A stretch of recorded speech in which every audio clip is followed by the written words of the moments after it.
पुरी की रात, समुद्र की लहरें धीरे धीरे किनारे से टकरा रही हैं और करोड़ों भक्तों की आस्था का केंद्र जगन्नाथ टेम्पल अचानक बंद हो जाता है। न दर्शन, उस न आरती, न भगवान की एक झलक।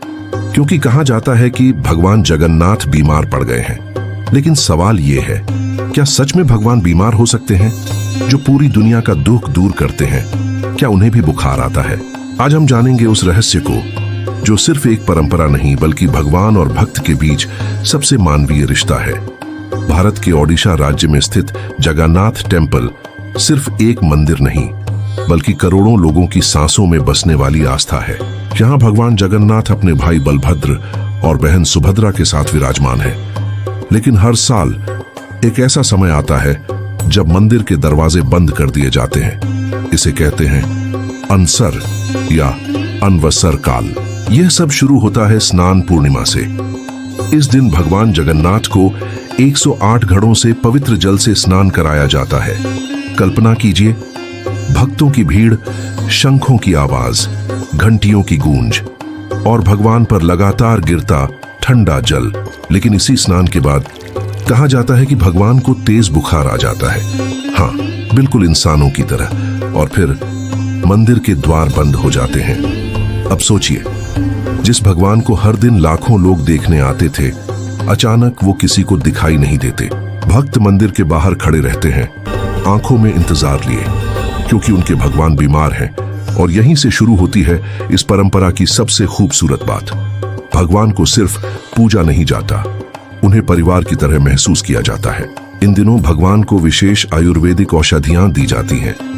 उन्हें भारी भोग नहीं चढ़ाया जाता बल्कि हल्का भोजन दिया जाता है, जैसे फल, जड़ी बूटियां, औषधीय पेय। यहां तक कि मंदिर के सेवक भी भगवान की सेवा ऐसे करते हैं जैसे घर का कोई अपना बीमार हो। यानी भगवान यहां सिर्फ शक्ति नहीं है, वो भावना है, परिवार है, अपने हैं।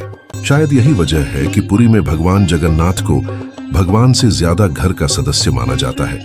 वो नाराज होते हैं, खुश होते हैं, यात्रा पर जाते हैं और बीमार भी पड़ते हैं। ये परंपरा हमें एक बहुत बड़ा संदेश देती है कि ईश्वर को पाने का रास्ता डर से नहीं, रिश्ते से होकर जाता है। इन 15 दिनों के दौरान भक्त भगवान के दर्शन नहीं कर पाते, लेकिन कहते हैं इंतजार जितना लंबा होता है, मिलन उतना ही भावुक हो जाता है। और फिर आता है वो दिन जब भगवान ठीक होकर फिर से भक्तों के सामने आते हैं। इसे कहते हैं नव यौवन दर्शन, यानी भगवान का नया युवा रूप। उस दिन पुरी में जो भावनाएं होती हैं, उन्हें शब्दों में बयान करना मुश्किल है।